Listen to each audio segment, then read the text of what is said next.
Okay, so 5 Reasons Canibus is Rip the Jacker is the most underrated rap album in the last 20 years. Yeah, that's a hell of a claim, right? But this is why, at least my opinion. You can follow me online at Twitter at DonsGFX or Dons Graphics, DONSGFX. Alright, let's get into this shit. Alright, Canibus is the best rapper that never made it. Rising to popularity in the late 90s, this lyrical New York rap monster got in the industry with the help of Wyclef Jean from the Fugees and a collaboration with the group The Lost Boyz for a remix of the song called Music Makes Me High. After an infamous feud with LL Cool J, Canibus recorded one of the best diss tracks ever made next to Nas's Ether, known as Second Round K.O. After the lightweight fame that followed his self-titled debut, Canibus released 3 more albums as he faded deeper in obscurity. After countless embarrassments throughout Canibus's career, the loss to Dizaster, the crazy-ass Eminem Stalker album known as See True Hollywood Stories, which is actually a great Eminem disc called Canibus, where he references the stuff he said on See True Hollywood Stories and Mic Club. I'm actually going to make a separate blog post about Canibus and Eminem's interactions over the years. It's actually a weird story I would like to dive into, but anyway, forget all that. Alright, yeah, after See True Hollywood Stories, after all this crap in his career, there's still a hidden gem in the middle of his catalog, an unspoken classic known as Rip the Jacker. Let's look at why this album is perhaps one of the best hip-hop albums ever made, or at least in the last 20 years. Alright, number 1, how it was recorded. Canibus recorded one big-ass verse, to my understanding. Stoop, the Enemy of Mankind from Jedi Mind Tricks, was the executive producer of the album. Canibus recorded a long rap. Stoop chopped up his raps and made individual songs from a super long verse or super long vocals or series of vocals or whatever. Canibus joined the army after 9/11 and was scheduled to ship out, so Canibus actually didn't hear any of his songs until he purchased it from a Best Buy overseas. Until he purchased his own album from a Best Buy overseas.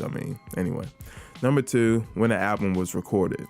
One must understand the context of when this album was recorded. It was in 2003, aka the fucking Ice Age. Bling bling and all that other shit. The decade of hip-hop decadence.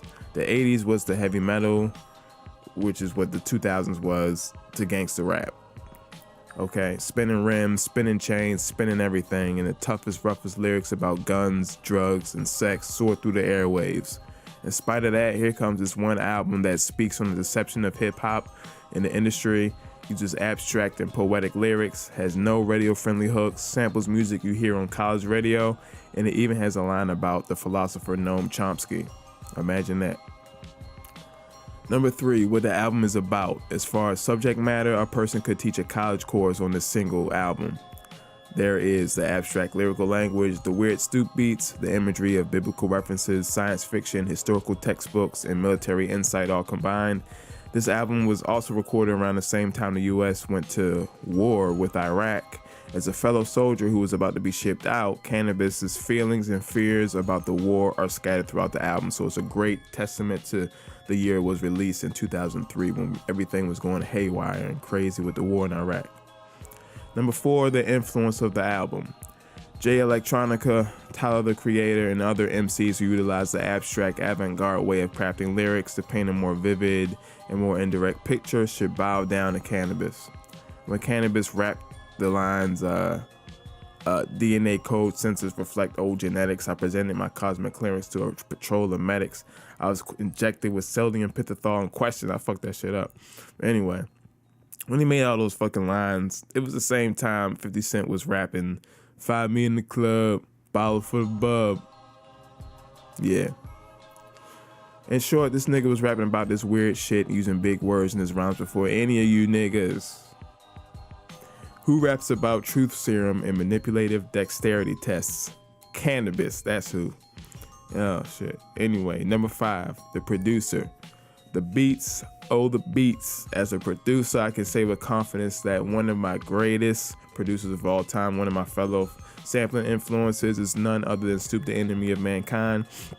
While a bunch of his amazing beats are on most of the Jedi Mind Tricks albums, making up, Jedi Mind Tricks is Stoop, the rapper Just Allah, and the rapper Vinny Paz. I believe his best tracks that he ever made, in my opinion, are on Rip the Jacker's album. Canibus with its wind chimes and chopped up choir harmonies.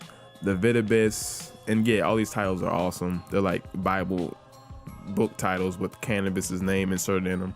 Anyway, there's Litibus with the Middle Eastern inspired flavor and sample. The song Psych Evaluation, which is probably the most evil sounding shit I've heard in my life. Plus the song samples from Portishead. Yep, Stoop and Canibus got me listening to this British trip hop chick named Portishead. Yeah. Plus, Stoop took a long ass verse and made an entire album with it, which is amazing.